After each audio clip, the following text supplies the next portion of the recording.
Good morning, good morning, good morning. Welcome once again to the 19th annual Chain of Giving at the Greater Boston Food Bank. Hooray! For those of you that don't know me, my name is Cheryl Shondeck. I'm the Chief Operating Officer here at the Food Bank, and I am so happy to see so many familiar faces and so many new faces here at the Greater Boston Food Bank. I hope that you are ready to move some turkeys. On behalf of the Greater Boston Food Bank team, I want to thank our Chain of Giving sponsors that are here with us today, Biogen and National Grid. Thank you. We have a wonderful lineup for you today before we start unloading that truckload of turkeys. Please allow me to introduce our President and CEO, Catherine D'Amato. Thank you. So I promise this won't be a repeat performance from what we just had, because now we're going to do a little bit different program. But before I start, I made an error in my comments, which was, we do have a contingency from National Grid. Woohoo! That is here. Raise your hands, National Grid. So my error, I knew they weren't speaking, but I didn't realize they were here. So they have been awesome, and I do want to recognize Joseph Carroll, who's the Director of Community and Customer Management, and the team for what you've done for us. So look, we all have the power within us to end hunger. And as I noted earlier, we do it different ways. And in such, I do want to recognize and give you some introduction to some of our guests today, because they are doing their part too. So we're particularly honored to have Lieutenant Governor Kim Driscoll and Boston Mayor Michelle Wu, who's sitting. Michelle's here. We also have State Treasurer Deb Goldberg. We have Commissioner McHugh, who's out here with the Mass Department of Transitional Assistance, Police Commissioner Cox. We have Suffolk County District Attorney Kevin Hayden, State Senators Nick Collins of Boston and Sal DiDomenico of Everett, Representative Bill McGregor of Boston, John Moore of Boston, Rob Consalvo of Boston, David Beal of Boston, and San Montano, also of Boston, David Ryan of Boston, and then James Arena DeRosa of Holliston. And James is a former USDA administrator, so he gets this very well. So thank you all. Also joining us today, we have from the city of Boston, the team with your team, Mayor Wu, is the Chief of Community Engagement, Brianna Miller, the Chief of Climate, Brian Sweet. We have the Chief of Equity and Inclusion, Marinelli Solis Cervaja, and we have City Councilors Ed Flynn and Julia Mejia. So we want to thank them as well. And last, we want to thank these guys, Pat Patriot and the Green Monster, to help us move forward. We also want to welcome our journalists and the media. It's really important that you continue to tell the story. COVID's over, but hunger's not, and it's actually gotten much worse. And so we do want you to come back. You are welcome here. Politicians have great things to say, but so do food bankers, and so do you from the industry, and so do our representative agencies that are here today as well. So keep covering the story. It's not over, and we appreciate that very much. We want to thank our food donors this year. As I noted upstairs, it takes truly a village of food donors to make the food bank go. And so this year's partners that have donated products to the holidays, they are the following. Some you will know and some you may not. Aldi, Amazon Whole Foods, Big Y, Bacon Joy, BJ Wholesale, B&B Trading, Costco, CNS Wholesale, Demacus, Gold Medal Bakeries, the Goldberg Foundation, Hannaford Supermarkets, the Levitt Teddy Company, Teddy Peanut Butter, Market Basket, New England Food Brokerage, Olivia State Garden, Paul Busby, Price White Wakefern, Richard Broccoli Associates, Roach Brothers Supermarket, Stop and Shop stores, Table Talk Pies, Target, Turlette Produce Company, Walmart, and Wegmans in alphabetical order.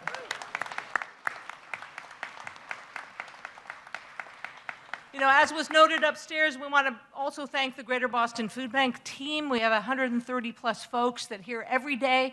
They've been here every day since March 2020, pushing out food, growing this business. Our business doubled in 10 months during COVID, and it never returned to a lower level. So we are at a very high level. So please thank Team GBFB. You'll see them. They're wearing some kind of marker here for you.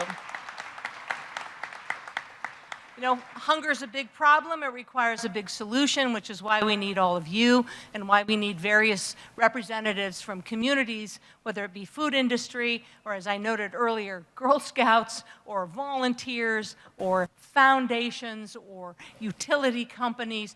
Pick it. We have wine companies, GOTS here. They've been very generous to us. We have so many organizations that make a difference. But 1 in 3 people remain food insecure in our state. Think about that. We're a small state. 1 in 3. That's awful. That's unacceptable. And we're here to make sure that we do something about it, because the estimated national food insecurity rate in 2005 was 11%. And you can see now in Massachusetts, it's 30+%. So our neighbors need your help, and they're everybody you can imagine. They're students, they're elders, they're folks that are differently abled, they're folks with homes and without homes, there are folks with jobs and without jobs, there are folks that are highly educated and so seeking an education. So many people need our help. We have 600 organizations in this 190 cities of Eastern Mass. Some people think we only serve Boston, and Mayor Wu, we're proud that people think that way, but we also say to folks, they're one of 190 cities that we serve, obviously a big one, but we have a lot of folks. 600,000 people eat something from this building every month. That's a lot of folks. Look, I continue to have hope. I just completed 29 years here, which is like also ridiculous. So have begun 30-year mark. So I'm looking for major change, major investment, major donations, the biggest chain of giving ever next year. And so I think that we can do a lot. But today in the turkey tossing and the turkey human chain we're going to build, as I noted, we're going to be able to show you behind, after we're done, we're going to dedicate this new refrigerator as 8 to 10 million more pounds of produce, dairy, and eggs. That hope came true. So thank you again to the state and to the legislature, to the executive branch, the legislative branch, that said this project was worthy of dedicating funds. So in such, please let me welcome now our Lieutenant Governor, Kim Driscoll.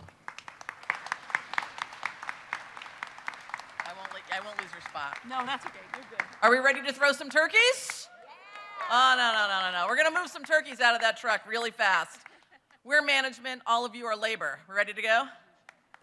Good morning, everyone. It's great to be here at the Greater Boston Food Bank. Catherine and the team here do amazing work ensuring that so many of our fellow neighbors can enjoy healthy, nutritional meals every single day. You are right. It is certainly helping Boston, but it is helping communities far beyond Boston. My hometown of Salem, we think of Greater Boston Food Bank as the glue that helps us hold together a food network, helping our youngest learners, helping our senior adults, helping our college students, all of those areas where we know food can make a meaningful difference.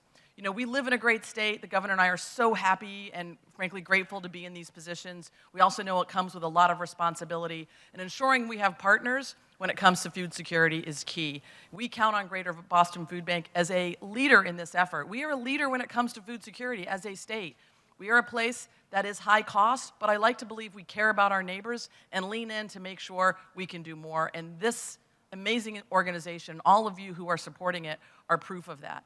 You know, as a state, we have tried to make sure that we are a high-cost state. How do we bring in an affordability lens, whether it's on housing, whether it's on food? That means giving back to the largest child and family tax credit in the state's history, leading the nation. Where do those dollars go when they're returned to families? They go to places like grocery stores and housing needs. We know they're spent locally.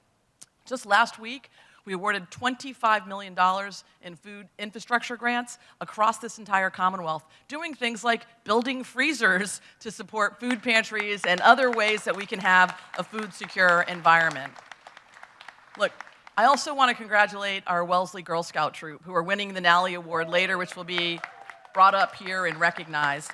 This group of 15 girls learning about food insecurity donated all of their cookie sales revenues to the Greater Boston Food Bank this year to support other families in need. You all are inspiring us to do better. And we're going to have a little bit of fun today, moving some turkeys out really quickly. But this is truly serious work. We are making a meaningful difference in that 1 out of 3 families, 30% of families in Massachusetts, and it's higher when it comes to communities of color, where we are experiencing kids going to bed sometimes not with a full belly, or waking up and not necessarily having a nutritious meal. That's the work that all of you are doing here by supporting this amazing organization. And for 30 years, we're going to make this bigger and better and make sure that we're solving this food security. We can be a food secure state, and we intend to work hard to make sure that's the case going forward. Let's have a good day, everyone. Thank you so much. I mean, you and Governor Healy and the entire administration have been good friends of the food bank, and we're fortunate that all of our administrations have been good friends of the Greater Boston Food Bank, as is the legislature and the mayors. So now I want to welcome to the podium Mayor Wu, and we want to acknowledge your deep commitment to food justice, Mayor. Your team with the Office of Food Justice has been incredible partners for us. They give a significant grant to the Greater Boston Food Bank to help the pantries all across the city, and we welcome you this morning. Thank you. Good afternoon, everyone. Thank you so much to Catherine and Cheryl and the entire Greater Boston Food Bank team. We are so grateful for your efforts all throughout the year on high-profile days like this one, and also on the days when there aren't any cameras and there aren't as many people. You are continuing the work, and we just want to recognize and thank you so much. I'm so honored to be here alongside this wonderful group. Always a privilege to be alongside the Lieutenant Governor and the Healy Driscoll administration, who are just the best partners for cities across the Commonwealth, and especially here in Boston. Madam Treasurer, thank you for all of your efforts to make sure that people have everything they need, whether it's financial literacy and supports, to being here on all the things that those dollars are used for, with food being the most basic of those needs. Thank you to members of the state delegation who are here, to our city councilors and our team at the city, various sponsors who are here, and all of the volunteers who come year after year to make sure that we are lifting up the very real and enduring issue of food insecurity in our Commonwealth. And I will double down on the congratulations to our Nally Award winners this year as well. So to Girl Scout Troop 64049, thank you so much for your leadership and the example that you set. Every year, the chain of giving signals the start of the holiday season, and it reminds us that giving thanks also means giving back. And so for many, the holidays are the chance to spend time and share meals with people we love, but also for far too many families in Boston, that struggle to have the celebration that they deserve, to put food on the table, makes this a particularly difficult time of the year. Nearly 43% of Boston adults face food insecurity at some point in the last calendar year. And we know that families of color, members of the LGBTQ+ community, and families with children are much more likely to experience food insecurity than their neighbors. Having food in your fridge and on the table should not be a privilege. It should be a basic guarantee, a basic human necessity. And so our administration's goal every day is to make Boston a home for everyone. And that also means ending hunger for everyone. The Greater Boston Food Bank is that foundational partner for this work. And I will take full credit for Boston being in the name, even though we're very proud that you serve many other communities as well. And we work with you all and your more than 100 distribution partners here in Boston, from the YMCA, Rosie's Place, ABCD, to the Red Cross, to countless mobile markets, food pantries, daycares, senior meal programs, and shelters that helps provide more than 21 million meals to Boston residents last year.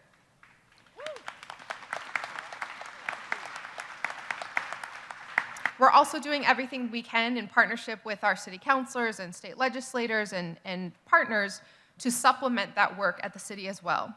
Our Office of Food Justice is collaborating with the Boston Public Schools, Boston Center for Youth and Families, which takes care of all of our community centers, and our Age Strong Commission to ensure that residents of every generation and in every neighborhood have access to fresh, healthy, affordable foods.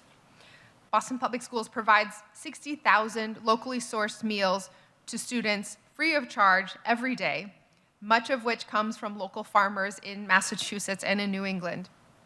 We support 23 farmers markets throughout the city, which more and more are adopting and using the double up food bucks that are able to make fresh produce even more affordable.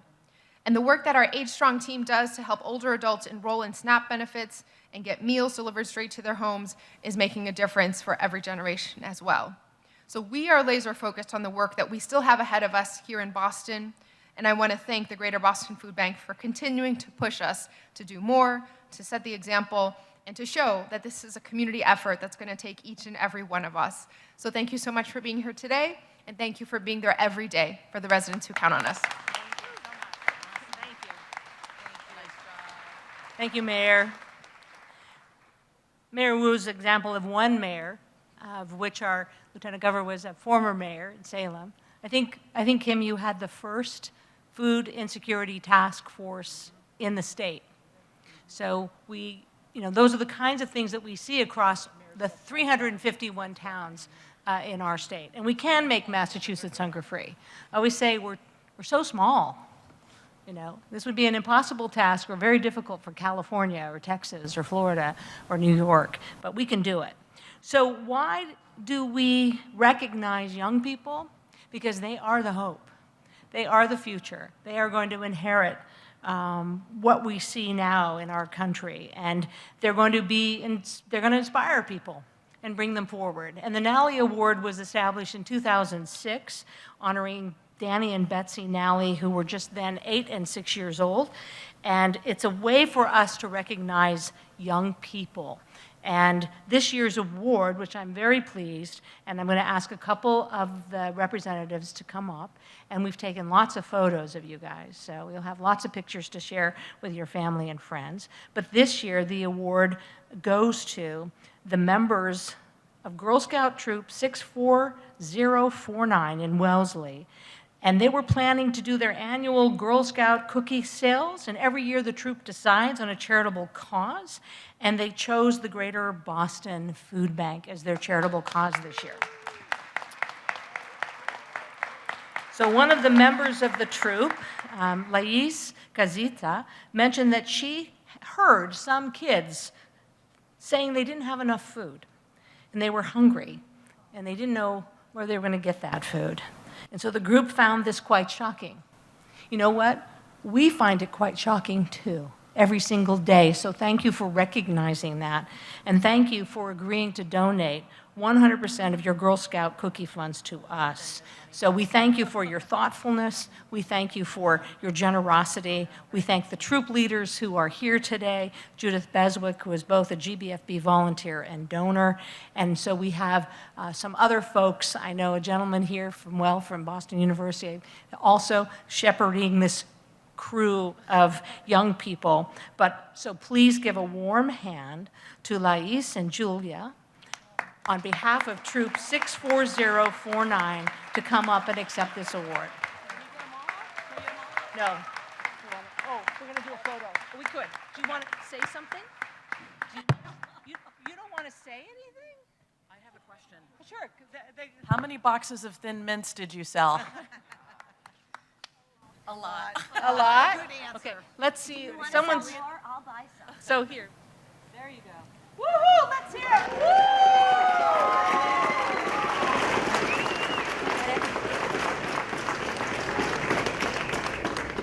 No, for a second, please. 1 second.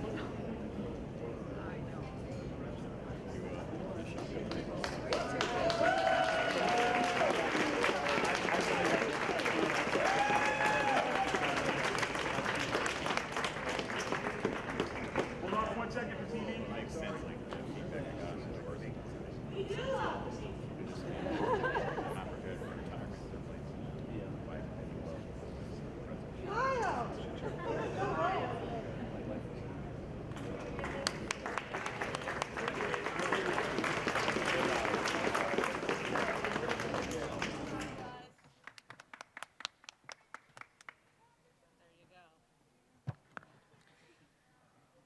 All right, so again, congratulations to the troop, and thank you for your generosity, your kindness. Mayor, oh, go ahead, Mayor. Thank you.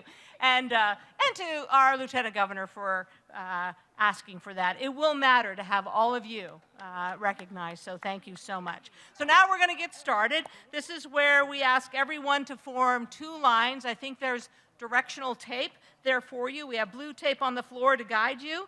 Be sure to fill the space all the way to the end of the line. Make sure you have your gloves, and we're going to get started. You will hear a sound of the horn. It sounds like, oh, Cheryl, this is yours to do. Go ahead.